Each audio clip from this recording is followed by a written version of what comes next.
I was 9 the last time I saw my brother. It was my birthday, and Mom took us to McDonald's for a Happy Meal.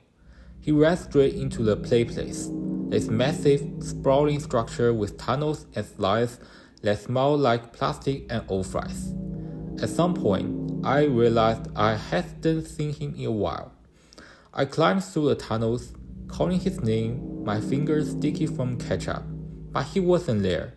When I went down a big red slide, I swear I heard his voice echoing, faint and muffled, like he was calling from inside the walls. The employees looked worried, but said the cameras didn't show him leaving. My mom cried, and the police searched for hours. They never found him. But sometimes, late at night, when I pass the McDonald's, I swear I can hear him laughing from inside the empty play place. I work the night shift at 24-hour McDonald's off a quiet highway in Montana.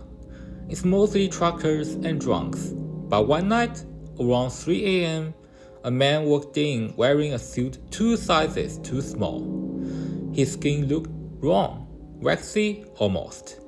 He didn't order anything, just stood at the corner, staring at the menu. After a few minutes, I asked if he needed help. He looked at me, his eyes completely black, and said, "I'm waiting for the others."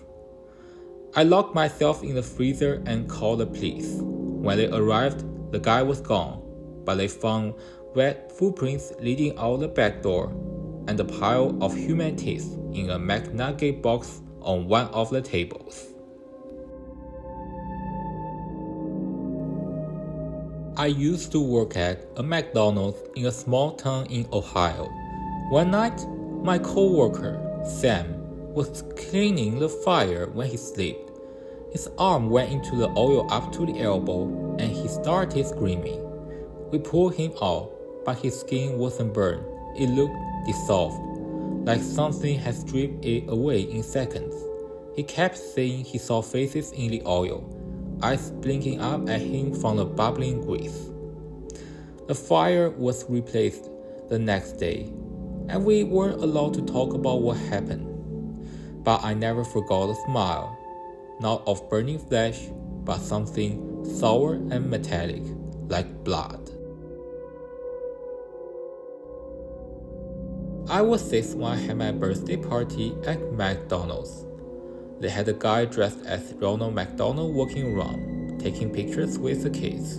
He smelled like mildew, and his makeup looked cracked and peeling, but I didn't care. I loved Ronald. That night, I woke up to someone tapping on my window. I lived on the 2nd floor. I peeked through the blinds, and Ronald was standing on the roof of our garage, grinning. His mouth stretched too wide, and his eyes were completely white.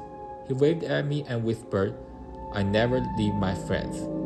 My parents said I had a nightmare, but every year on my birthday, I find red and yellow balloons tied to my bedpost. I was driving through a remote part of Arizona when I saw a glowing McDonald's sign in the distance. Starving, I pulled into the drive-thru and ordered a cheeseburger and fries. The speaker crackled, but no one answered. I drove up to the window.